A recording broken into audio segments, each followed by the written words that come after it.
Hey folks, it's Rob Flux here with another Sunday session, and today we're talking about killer kitchens and how can you actually design or redesign your existing kitchen space and get the very most out of it for the right bang for buck, the right budget and the like. And in order to do this, we're going to bring in an expert, Kevin, I nearly said Kevin Rudd.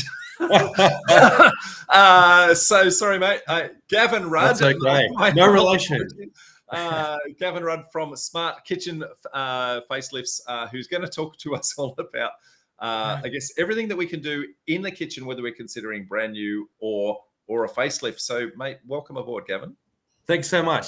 Thank you for inviting me, Rob. Thank you. And no relation. It all depends who you vote for, of course, but no relation. No relation at all. And even if there was a relation, not owning it. All good. So, mate, tell us a little bit about Smart Kitchen Facelifts. What is it that you do? And I guess, what do you do? How do you do it? And why are you the person that we want to listen to today? Yeah, thank you. So Smart Kitchen Facelifts was born because of the angst of customers overpaying for kitchens and inviting unqualified, unlicensed and unexperienced other companies with biased advice and who don't put the customer first. So that's why we were born. I have been doing this for just over 25 years. I'm a licensed kitchen joiner. I started my trade on the factory floor. So I did cabinet doors, spray painting, kitchen installation, kitchen management, then got the kitchen designing bug, and then went and worked for all the other bigger companies all over North Sydney and so forth, and got experience there. And then and that's when I started my own business once I saw what they were doing, and I designed many kitchens for clients across Sydney and saw the good, bad, and definitely the ugly that was happening. And I thought, I just couldn't buy into. There's got to be a better way. It's got to be a better way, and I just couldn't buy into someone else's business. And I saw what they were doing. I thought, geez, so that's why I started my own business. Yeah. Awesome. Okay. On a bit of a crusade, I guess, so to speak. Well, let's help to, get that crusade to get a few conversions and see what we can actually do for you here, mate. So, okay, when we're talking about kitchens, there's predominantly only really three reasons that we actually want a kitchen. We've got a brand spanking new house design, in which case we want a brand spanking new kitchen. And we've got a whole bunch of flexibility that comes with that because it's a brand new house design. It's not just the kitchen, but we can actually change where the walls are located, so we can actually get the best kitchen humanly possible. Correct? Correct. Yeah, that's correct. So when you remodel, so well, I guess that's the perfect outcome. And then we've got the less than perfect outcome where we want a brand new kitchen, but we've got an old house and we've got walls that are stuck where they are. So what are the options that we kind of sit with when we've got that kind of situation? When you're remodeling and the walls are stuck where they are, it's really quite difficult, especially with flat pack and off the shelf, and retail kitchens are really quite popular at the moment. And then you can't change the layout or design. You're really stuck with what you've got, and you've got these large filler panels where the cupboards don't go all the way to the corner. They just don't fit correctly. So you're using a whole bunch of terminology. We're going to drill into some of that terminology as we go. So you talked about filler panels there, for example. So filler panel, as I understand it, and correct me if I'm wrong, is exactly as it sounds. Like the space isn't quite perfect to fit the cabinet. There's a little bit left over. Yeah. This little panel in that just aesthetically covers a hole. So that's correct. Now, technically, they're supposed to only be there so the hinges or drawers can open and clear the adjoining joinery. That's really why they're there. When the wall is on an angle and a square cabinet goes against the wall, the filler panel then scribe to the shape of the wall. That's technically why they're supposed to be there. However, when cheaper kitchens and on these other different types of products, the cupboards are short because they only sell a certain width cabinet. So that you get this huge space between where the other cupboard begins and when the other one finishes, and all the wall. And they can be massive, really, just to fill a hole. Yeah. So when you're, I guess, trying to, I guess, redo a kitchen in an existing house, one of the things is if you've got a fixed, I guess, space between the two walls, your cabinets are only a certain width apart. You could potentially have that gap at the end. And as you said, the wall might not be square and all sorts of things. So a couple of challenges there. So filler panels are really the antidote to that. But then, so that's, I guess, we've got one chance there. I guess not chance. Chance is the wrong word. One opportunity when those situations come, we could completely potentially remodel the kitchen in that old space. Maybe change the design, change the layout. Move it from a one kind of kitchen design to a different kitchen design, add an island bench, whatever. Or we could live with what's there and put lipstick on a pig kind of thing, and and we're going to go into all of the different, I guess, elements of that as we go. Yes. Yeah, because we're very fortunate enough in the kitchen industry that over 20, 25 years ago, white melamine was invented. White melamine does not break down nearly as much as what a kitchen door does. So that's when it comes into your own, where the door, the bench top, or the lighting typically are the only elements of the kitchen that show the age. So if you just replace those, that's where the lipstick on the pig comes into the fore, and then voila. Yeah, and so that white melamine that you're talking about, I guess within the industry, it's called the carcass. So that is, I guess, the basic. That's the skeletal. Yeah, the bones of the kitchen. The foundation of the kitchen. The actual the innards of the kitchen, where the adjustable shelves are. Yeah, that's the carcass. The white melamine is all the bones of the kitchen, the actual construction. So it's probably worthwhile, Simius, we're saying that's the bones of the kitchen. What are the elements, the other elements that go into the kitchen? Assuming that we've got the carcass, then what are the other things that we need to start to think about? Yeah, so the doors, the bench tops, and the splashbacks, they're the three sort of main parts that make up all the material that you open and close, and the actual the theme of the kitchen, or the style. So when we're remodeling a room, it's all about the theme and how you want to feel when you walk in, and does it flow and match the rest of the home. So the doors, the bench tops, and the splashbacks. Yeah. And sometimes with a facelift, people just replace the doors because the bench top's an okay neutral color. Doors and lighting, sometimes that's enough. Yeah. So, and then you've got so one is the look, and then the next thing would be the feel. So I'm imagining things like hinges and handles. That's exactly right. Soft close hinges are the big one. Drawers that actually, if it's a wide cupboard with an adjustable shelf, which is really typical 20 years ago to do, we can put soft close drawers where there was once shelves, or just change the old clunky drawers that are breaking to soft close, brand new, easy to roll in drawers. So that's, we can change it all over. Yep. And then so if we lock it out, it looks like we've got 5 components we need to think about. So the cabinets, the doors, the benches, the hinges and handles, and then the fillers, which kind of blank in. So is that a kitchen? Is that all the kitchen is?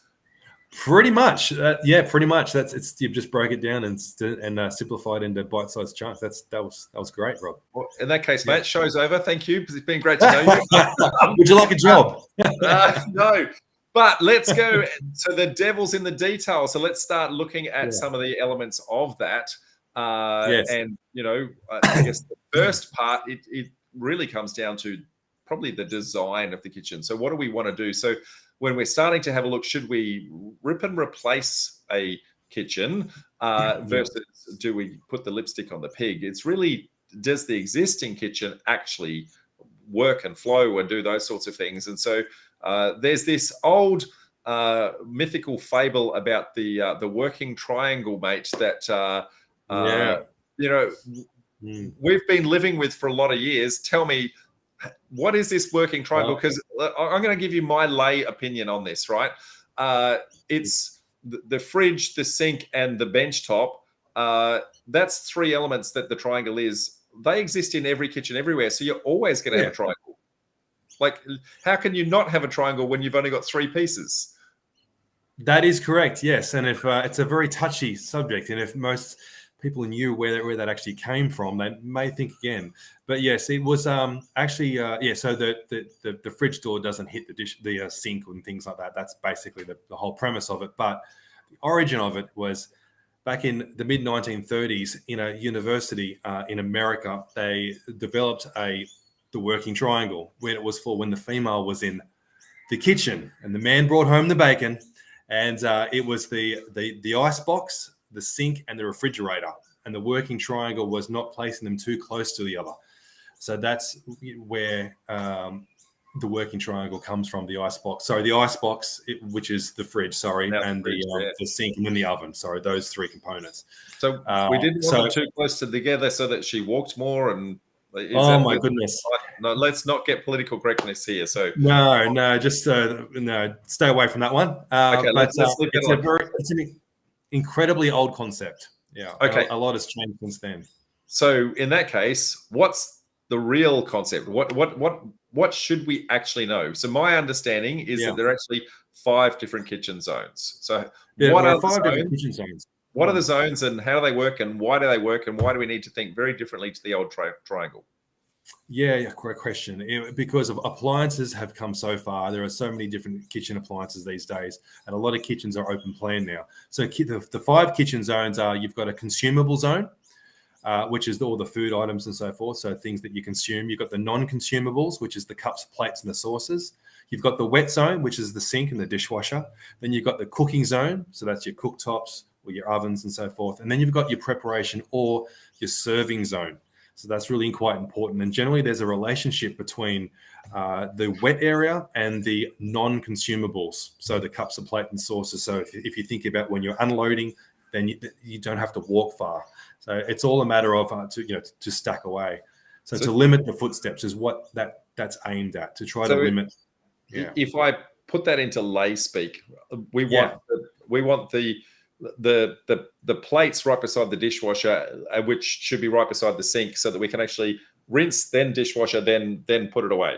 That's right. Yes, that's exactly. Yeah. So same with the sink. You scrape the bin, then boom, then you rinse, and then you go straight into the dishwasher. And the dishwasher's got to be accessible to the cutlery drawer where you put the pots and things like that. Yeah. And the actual cooking area needs to be right beside the consumable area. So when we need the spices and the sauces and that sort of thing, that we can actually just reach for it and kind of tip it in and put it away. So with the kitchen zone, that's where it really comes into its own, because the idea is that you have things within half a meter or 1 meter of the particular task that you're working on. If you're preparing or if you're doing, chicken or something like that, then you've got the spices, little pull-out drawers and bits and pieces near you, instead of walking all the way across the room to the pantry where everything's kept. And then I forgot that. Oh, I forgot this salt. I forgot. And then you're constantly walking back and forth.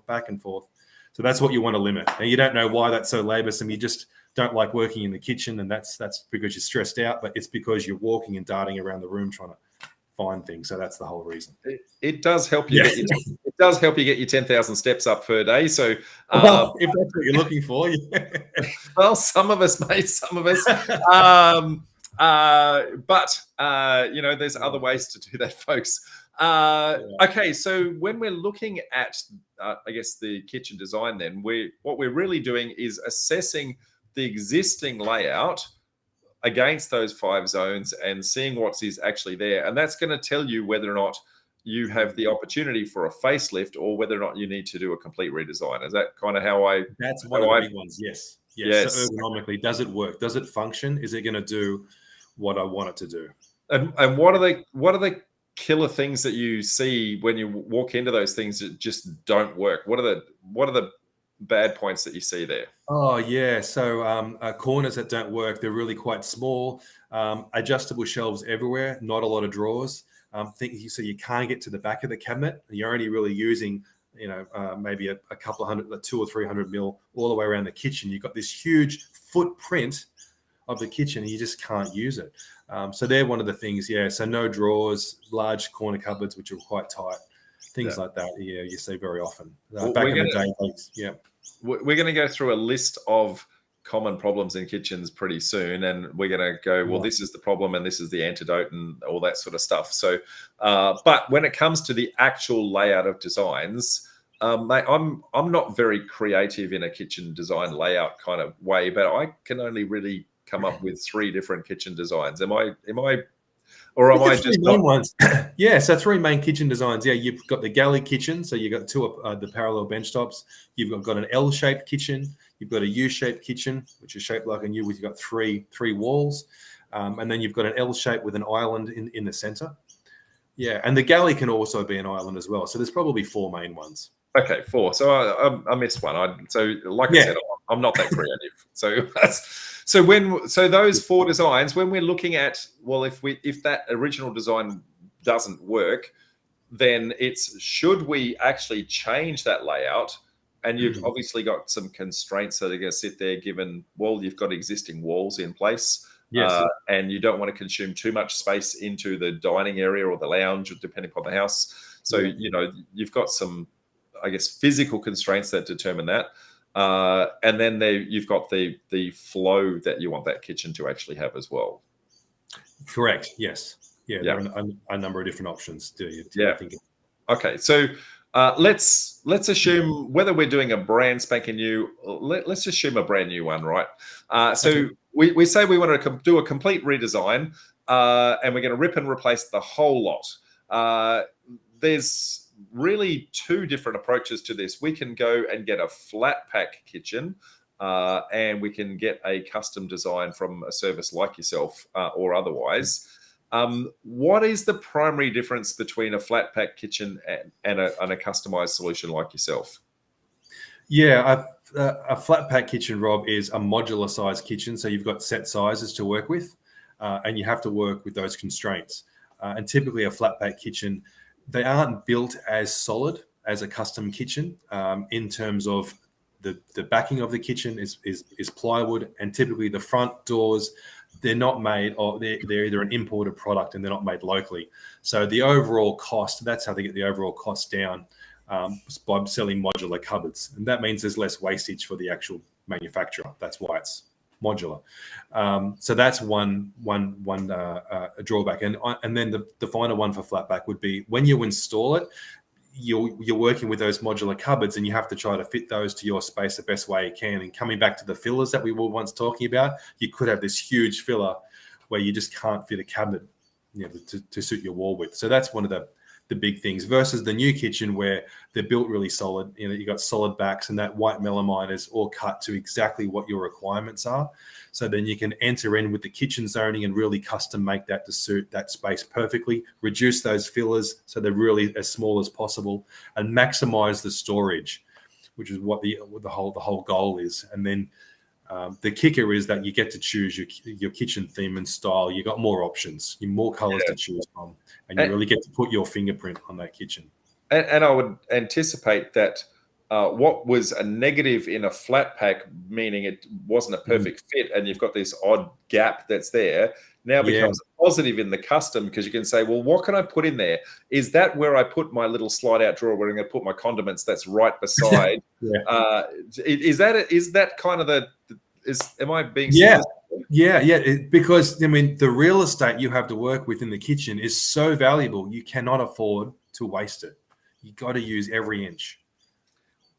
There you go. I feel like I'm a kitchen designer already. Yeah. So that's the case. So flat pack versus custom. We're going to lean towards the custom side of things in coming up. But because of that, we can consider absolutely anything and come up with any design we like. I would anticipate that if we flip over to, let's look at the kinds of problems that we would have if we did a facelift. When you do a custom design, you've got a blank canvas, so you're going to avoid them from day one. So why don't we look at the issues and challenges of a facelift, and why we would consider a facelift first, and then based on that, we can then go, well, what's the missing bit for the custom? How does that sound? Yeah, sounds great. Yeah. Okay. Okay. So, obvious question: why would we want to do a facelift? Well, you want to do a facelift really to it's a cost equation thing. So the Housing Industry Association gives a standard kitchen price, a new kitchen, as $35,000 and up, and that's being conservative. So a kitchen facelift is 50 to even 70% saving off that. So it's a huge saving really, which can get you under 10,000 in some cases. So first is the cost. First is the cost, and second is the time. So with a facelift, because we're using those bones of the kitchen and the white melamine still in good condition, is that the installation can be 2 to 3 days when we're resurfacing, as opposed to a 4 to 5 week installation for a complete kitchen, which is massive. and there's only so many Chinese takeaways you can do when you have no kitchen for 5 weeks. So 3 days is extraordinary. And I'm imagining that, and people are thinking, why does it take 4 to 5 weeks to install a kitchen? Because you have to install the carcasses first, get them in place, then do an exact measure for your stone benchtop or whatever your benchtop's going to be, and then that's custom made in situ based on that particular situation. You're waiting for that thing to be delivered. Is that right? And there's also a knock-on effect with new kitchens. As you've got an upheaval of floor, you may need to repolish the floor as well, or retile the floor. You need to do some wall patching, some ceiling paint, wall paint. So there's added lead times, and you've got weekends between all these. So it all spaces out. So you've got all these added sub-trades that you require with a complete new kitchen renovation, which you just simply don't with a facelift. There's no wall, there can be no wall repairs, no floor repairs, no floor polishing, no recoloring. It's just simply a quick switch over and reinstall some new appliances, which is done in a couple of days in most cases. Awesome. So, well, that being the case, what are some of the things that we can actually achieve? And what are the outcomes we can get from a facelift? You've mentioned replacing the doors, but what are some of the things that we can actually resolve with a facelift? You can resolve functionality issues. So where you've got those clunky corners or you've got too many adjustable shelves, we can add drawers. So keep the carcasses where they are. Don't have to touch them. Add soft close drawers and hinges to the existing carcass. So you can improve the functionality without actually any upheaval of the current kitchen layout, which keeps the floor intact too, because often to save time in the actual home build or the apartment build, they've put the kitchen in on a concrete slab and then tiled around it. So you're really stuck. You really got to leave the floor pattern. Even if you're doing a new kitchen, you've got to leave the floor pattern.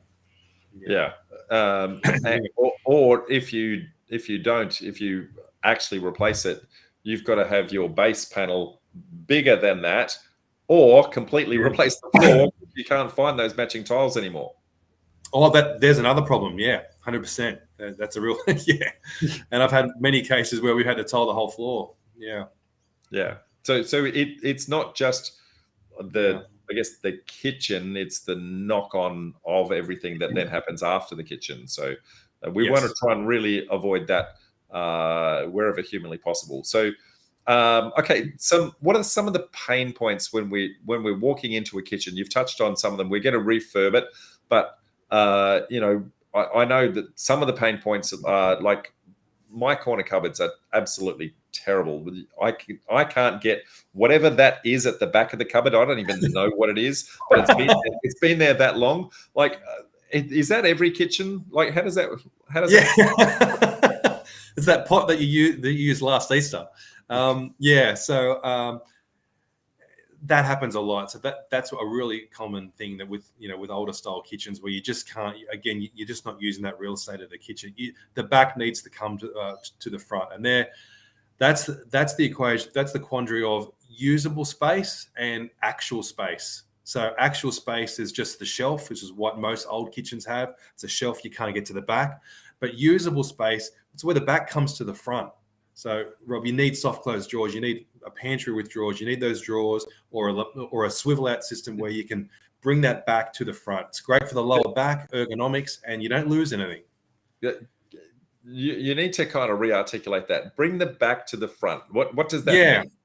Yeah, so all those pots and things that you can't get and you're reaching for, you really need to have a slide out mechanism or a soft close drawer to then pull that back of the cupboard and then pull the drawer out and have full extension sliding runners. So the back of the cupboard now is really visible. So then you can gain access to those, to the pots or to the condiments and things that normally would expire because you can't see them at the back. And now you've got everything in full view. I can't tell you how many times I've done a spring clean. Gone through the pantry and gone, right, what's the use by date on that? That? Yeah, I remember that. And somehow that party that we had, every time I'm throwing out a third of my cupboard, and then 12 months later I do the same thing and I'm throwing out another third. I don't know how that happens. With drawers, it means that you can actually fit. the Germans in the infinite wisdom have actually done a study on this in Austria about Of course, if you had a pantry of the Germans at 800 wide with adjustable shelves, you can actually fit the same amount of goods in a 500 single door pantry with 5 pull-out soft close drawers because of the wastage. You're using everything that, and like I said, the drawer slides out, the shelves don't slide out, so everything's in date, not out of date, and you're using 100% of what you actually got. So you can fit more in a small space. So Germans, not just good for cars, right? No, that's right. They're good for kitchens too. Kitchen good design. for kitchens too. Okay, so that's the one big pain point is corner cupboards, right? So what's the antidote to the corner cupboards? You touched on before, I guess before we had the show, that there's actually 5 different ways you can actually do a corner cupboard, which I had no idea about. Like, what are these 5 magical ways of doing a corner cupboard that I've only seen 2 of? Yeah.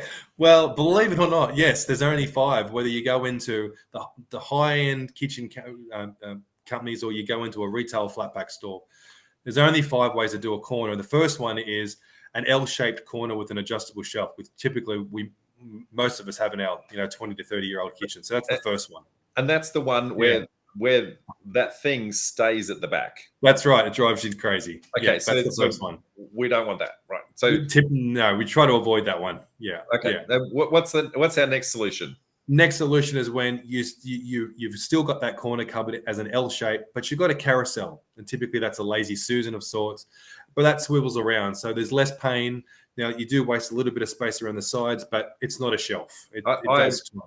I have one of those, and you've got a round thing inside a square thing, and so the corners just don't get used, or something falls off the round thing into the corner, and and the round thing doesn't go round anymore. That's the other option with that. That's correct. Yes, 100%. Yeah. Okay, so we're 2 down. I'm wanting to close this out on a winner. So what's the next one up?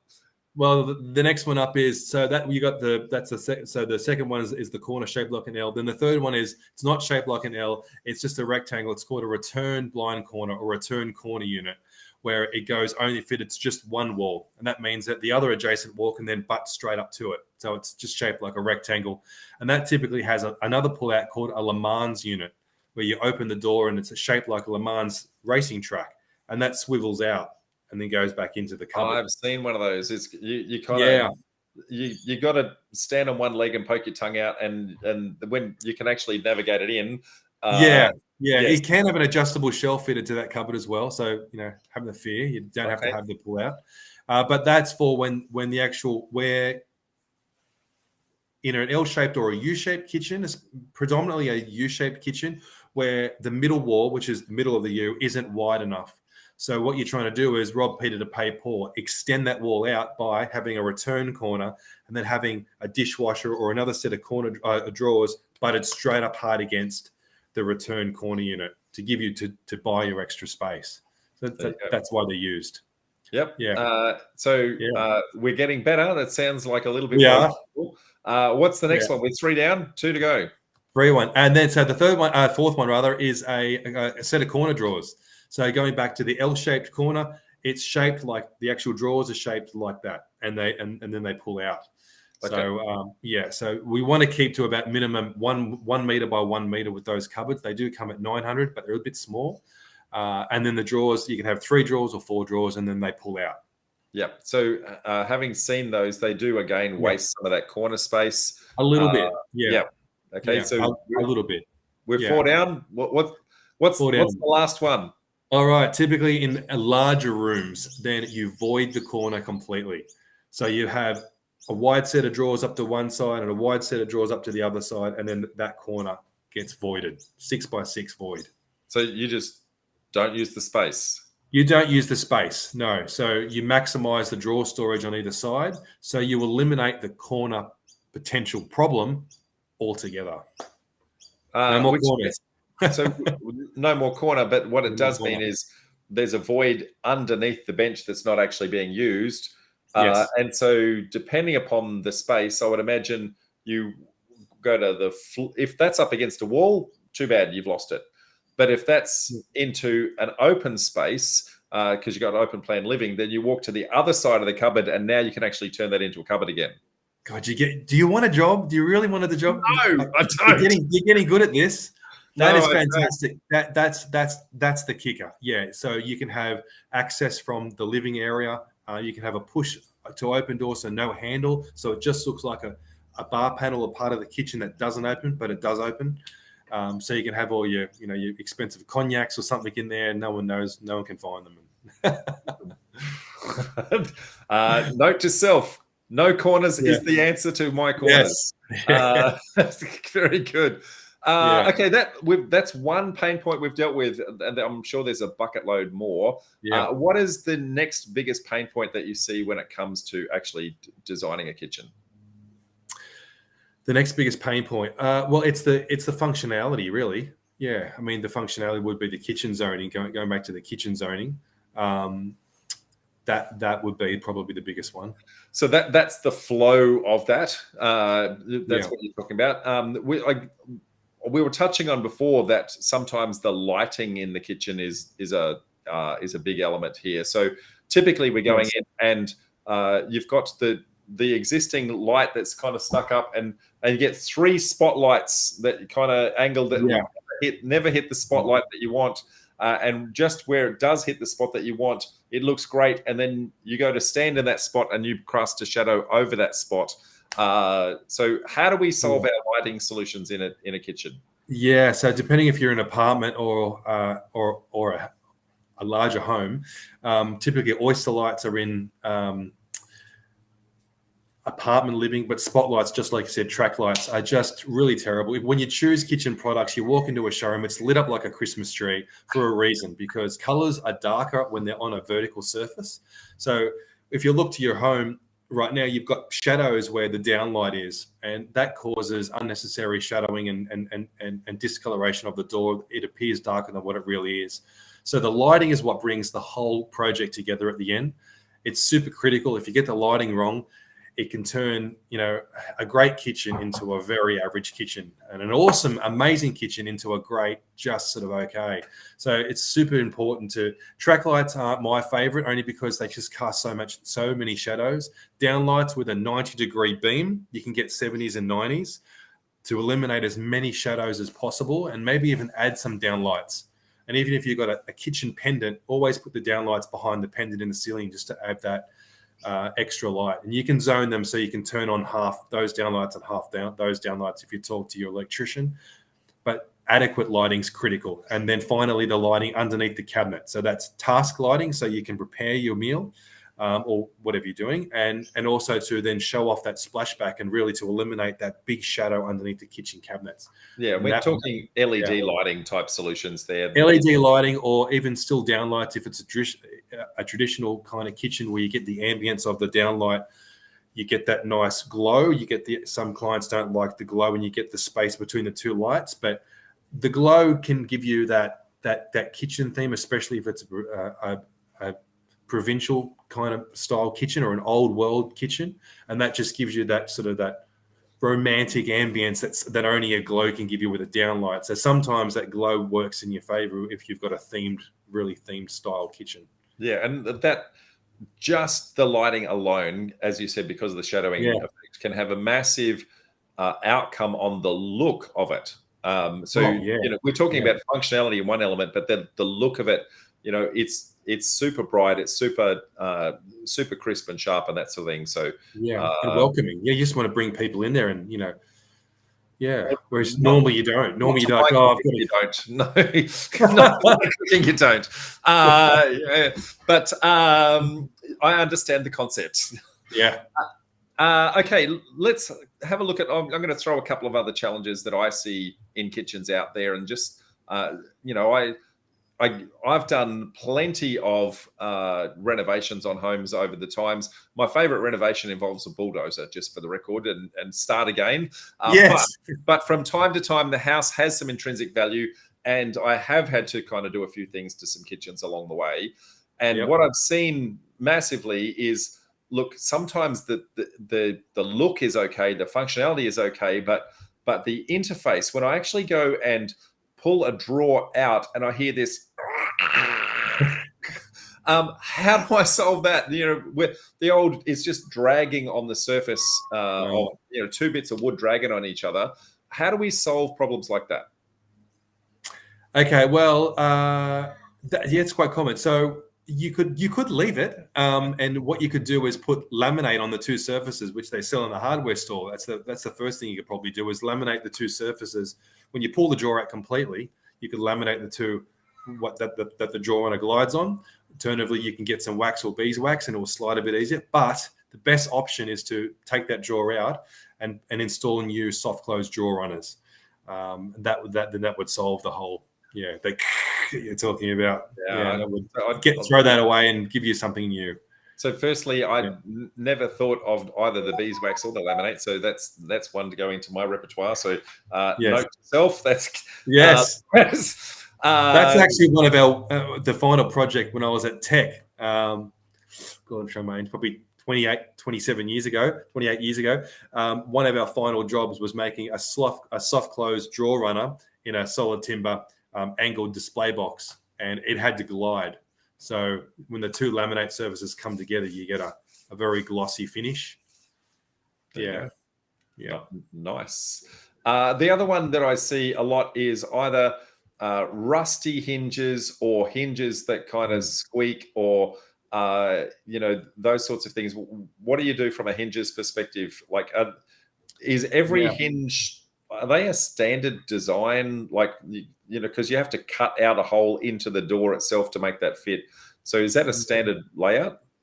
Most of the time it is, Rob. Yes, there are two main hinges on the market where the center hinge in the door is the same, but the two lugs on either side, they're in a different location. So that can pose an issue. But most of the time, you can simply swap them over. Most of the time, and the distance that attaches to the carcass there, where the hinge attaches, that's normally a standard distance in as well. 90% of the time, in fact, it's a generic thing.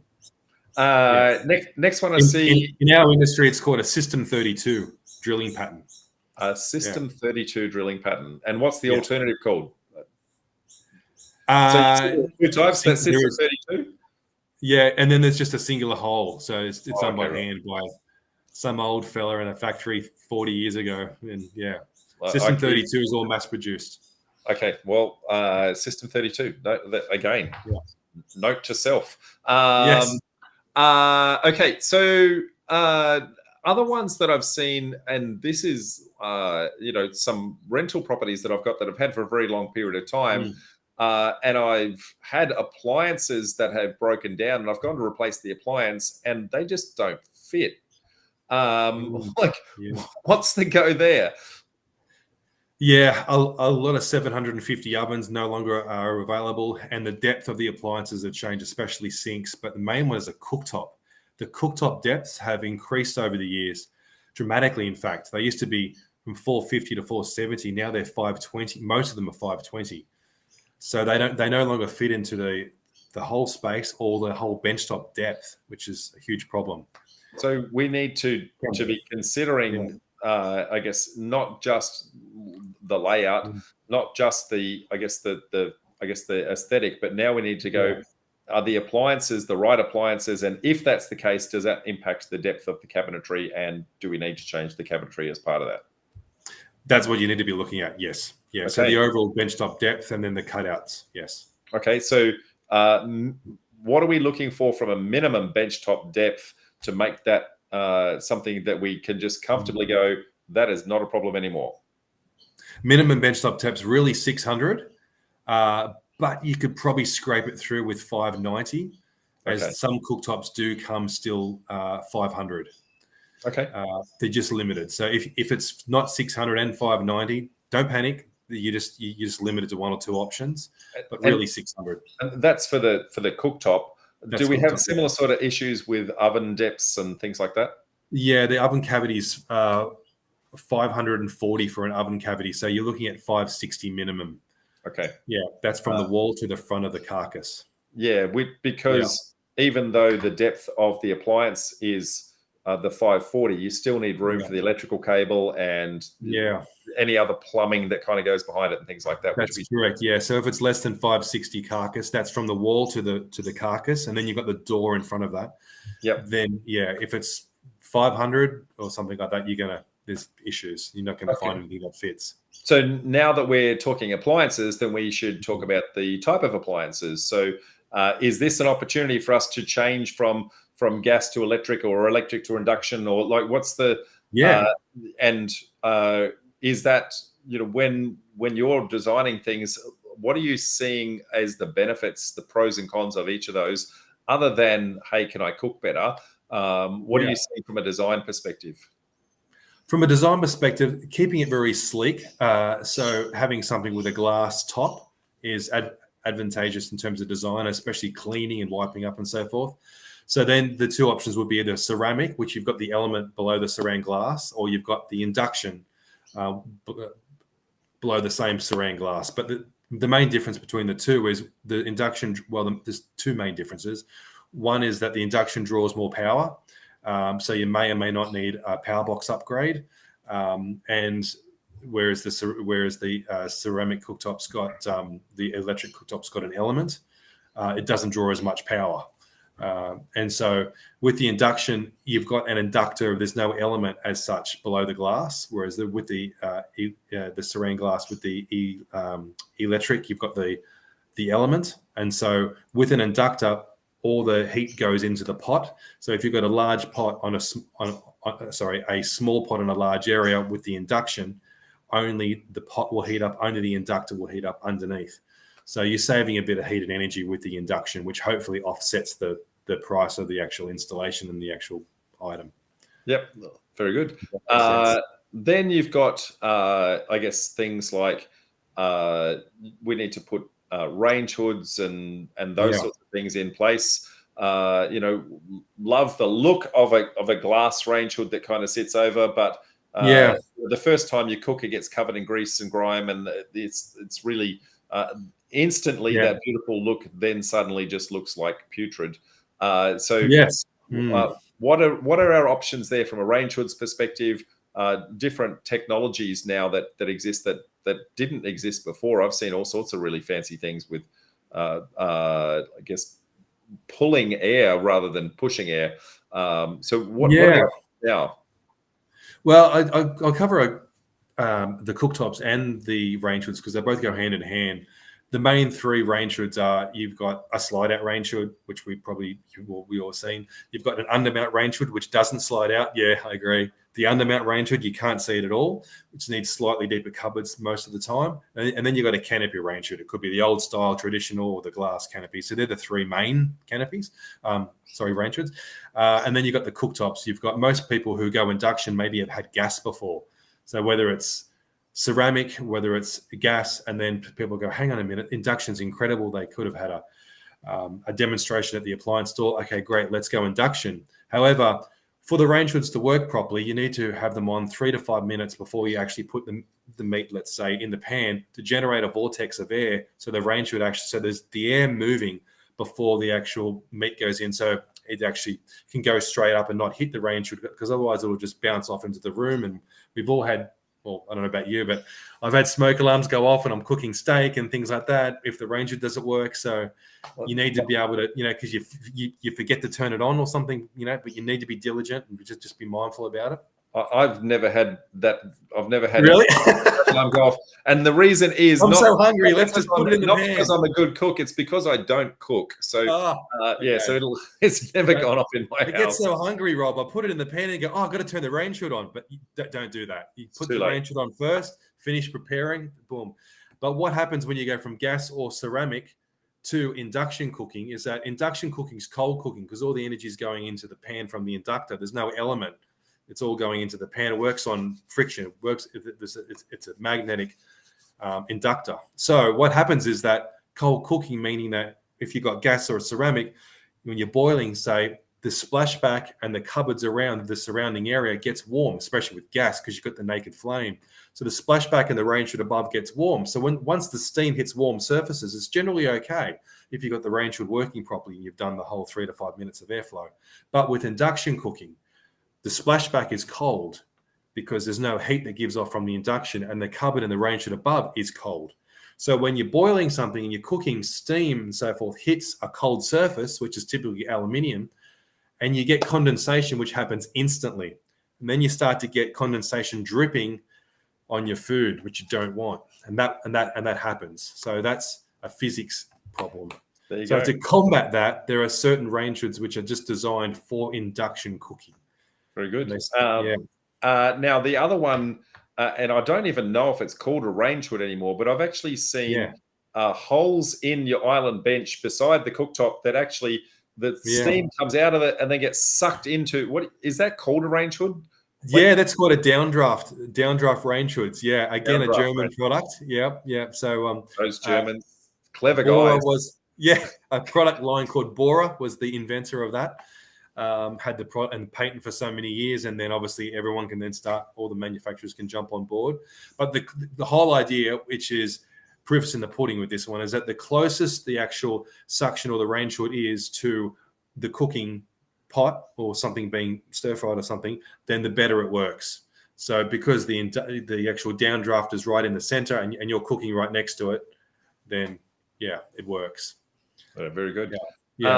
Okay, we covered quite a bit. So assuming that we're doing a refurb here, some of the things that I would anticipate would be we want to change our splashback, for example, and we're not ripping everything out, but it might have some existing tiles or something already in place.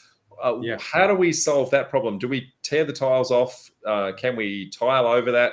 If we want to have a glass splashback, when we've got tiles there, how do I make a glass splashback over the existing? Like, what are my options, mate?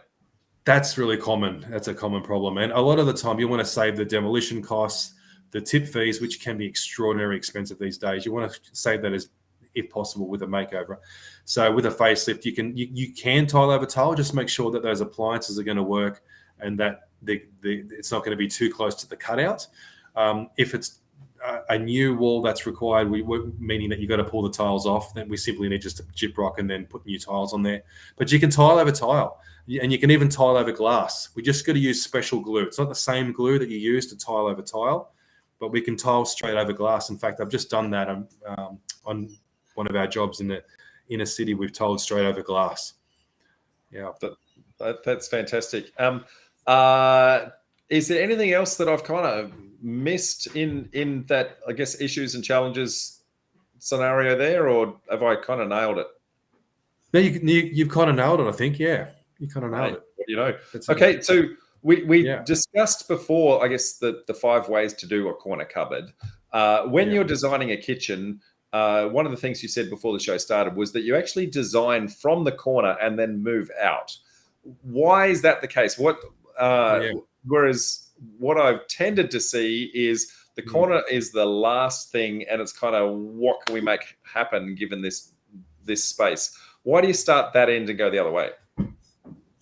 Well, because it allows you to know exactly how much free space you got on each given wall.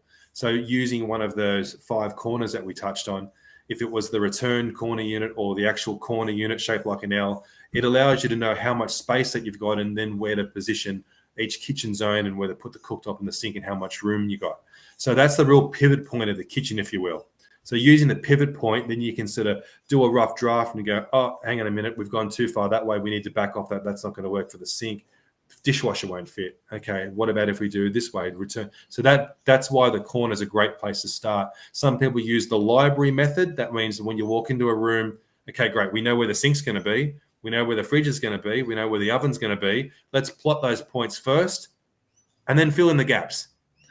It's a lazy way to design. It can work, but it's better off if you work from the corner out, so then you can really maximize the width of each cupboard around the wet area in the oven. That's really the way to go about it. Yeah, okay. Very good. Now, one of the things that we didn't touch on is I guess some of our consumables, where they're going to go. So pantries in particular, the same way that you've got 5 ways to design a corner cupboard, how many different ways can you actually design a pantry? Yeah, three main ways to design a pantry. There's walk-in pantries, which are typically the old corner walk-in pantries in an old room, but they don't have to be that way. Going back to the return corner, which is not shaped like an L, it's along one wall. It's like a rectangle, about 1100 to 1150 wide, 600 door. So you walk in, it's got cutaway shelves. That's the first one. So walk-in pantry. The next one is a what's called a space tower. It's a pantry with either one or two doors, and it's got, say, 3 to 5 drawers inside the pantry. So that's a great way to organize yourself and to fit a lot in a small area. And then you've got a conventional pantry, which is just simply 1 or 2 doors fitted with adjustable shelves. So they're the three main types of pantries that we design with. Yeah, or you have the one that's in my place, which combines a pantry with a corner, and so now I've got the problem of a corner in the pantry. So fixed shelves in my corner pantry, which is certainly not the most efficient way. No, there's a real technical word to describe that, Rob. It's bugger. Yeah. Yeah. A few other choice words that have been said there. So, mate, lots of different things to be thinking about. But yes, the big question, the $1 million question, or how much, so drum roll, how much is this going to cost? When we're starting to think about a refurb, you mentioned 30 to 35K is what the Housing Industry Association says for a new kitchen. Yes. Then you said, hey, we can get 50 to 70% saving by doing the refurb. So when we look at the standards, there's the budget, then there's something that's really good, all the way through to, oh my God, what the hell is that? What are our price points to try and do the lipstick on a pig and still come out with a nice looking outcome? Well, you're probably looking at as low as about $3,800. Really, that's where that starts from. Wow. Yeah, and the sweet spot's around sort of 9,500 to 12,500. Around about the 9 to 12. So for 3,800, I'm imagining that's the house that's made of straw, and somebody's going to blow that over. So what does that finish look like? Yeah, so that finish looks like where your budget's really quite low and you need to flip it, or for your circumstances are unique and you just need to get rid of it.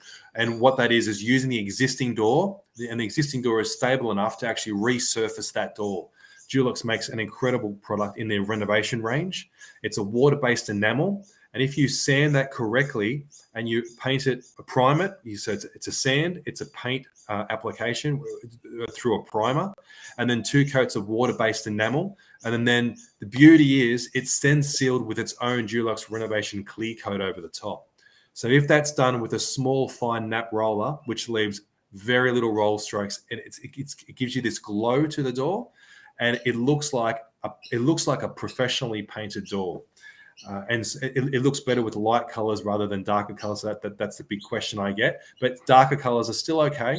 And that's really the entry point. So you change the handles, add some lighting, retile over the tile, and then boom, good to go. Wow. Okay. So that's just lick of paint.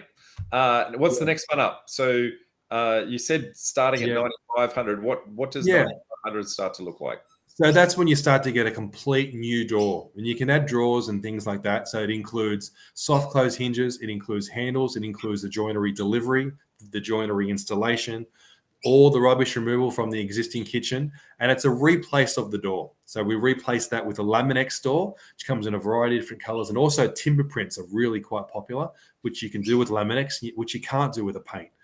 Both high-end or the budget paint you can't do. So that's a complete replace of the open shelves and all the doors for that particular price.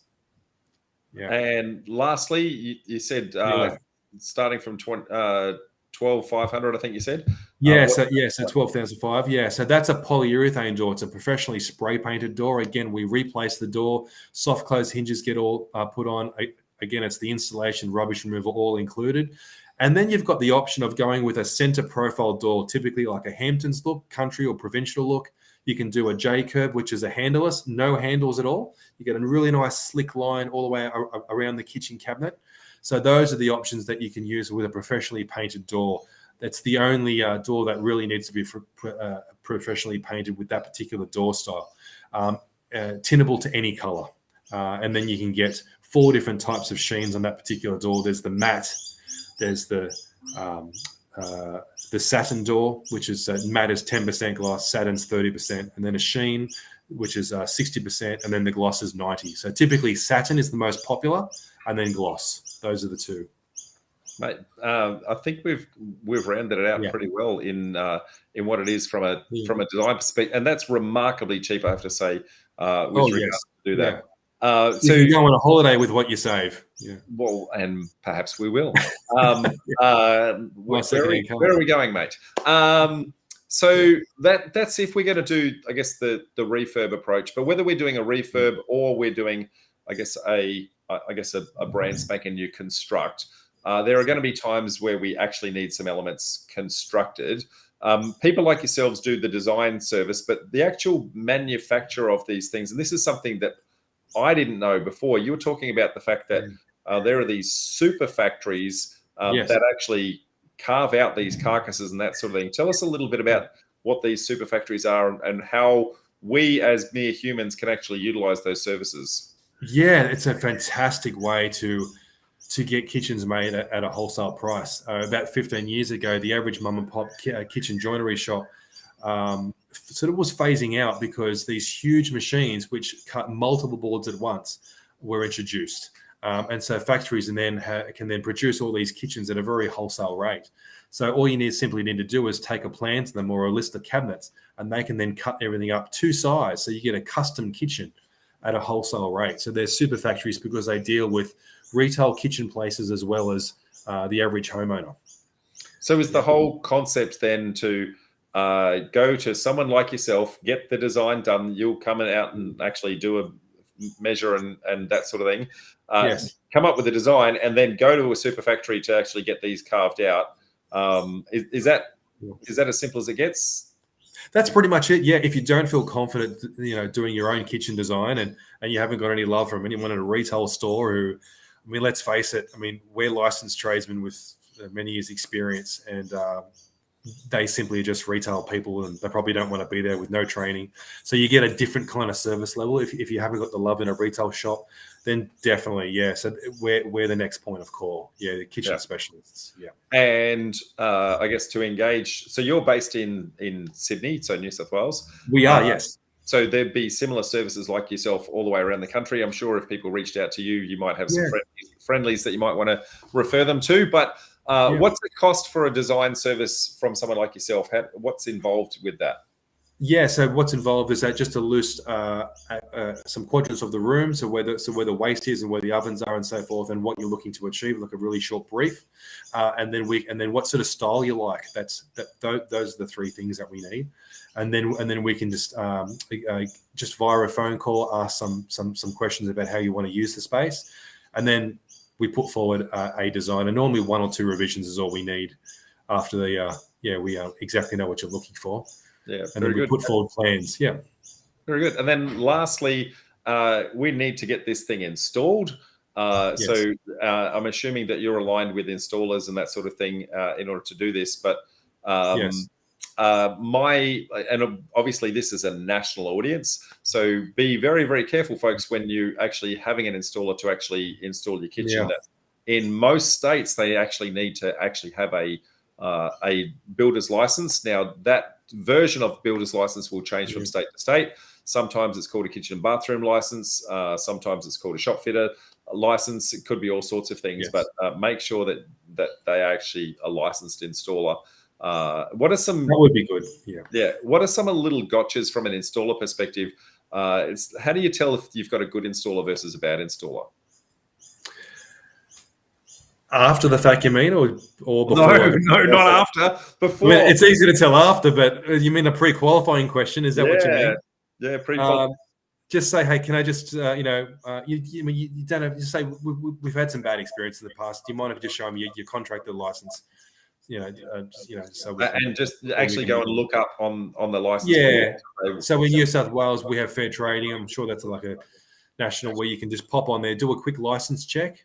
It'll be a company name, and it's normally a person's name, and just run a quick license check. Just ask if they're the business owner, if they're the lead installer, and then just run a license check on them, because there is a loophole, unfortunately, with our trade where you can trade off someone else's license, which is I'm not a fan of whatsoever, because the other person doesn't have to check the site, and you're not getting a quality person, and you're not getting quality ideas and solutions.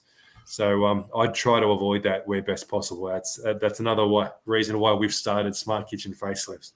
Very good, mate. So, mate, I feel like I am now a kitchen designer. Yes. Not sure that I actually want to be one, but I've learned an immense amount today, and hopefully our audience has too. So, Gavin, great. Thank you very much for that very, very informative and entertaining session, mate. Thank you. Thank you for having me. No worries. And for any of you out there, who are new to watching our Sunday sessions, we run these most Sundays all around the year. We also run our events all the way around the country. So if you want to come to one of our meetup events, go to developernetwork.com.au/events, and you can turn up to those no matter where we are. We're pretty much running an event almost every weekend around the country. So log in, come and check us out. We live stream those. We do it physically. We always have a few beverages afterwards, so make sure you do that. So, Gavin, it's been an absolute pleasure, mate. So I'm going to say likewise. No, thank you, and bye for now. See you, folks. Thank you for having me. Bye.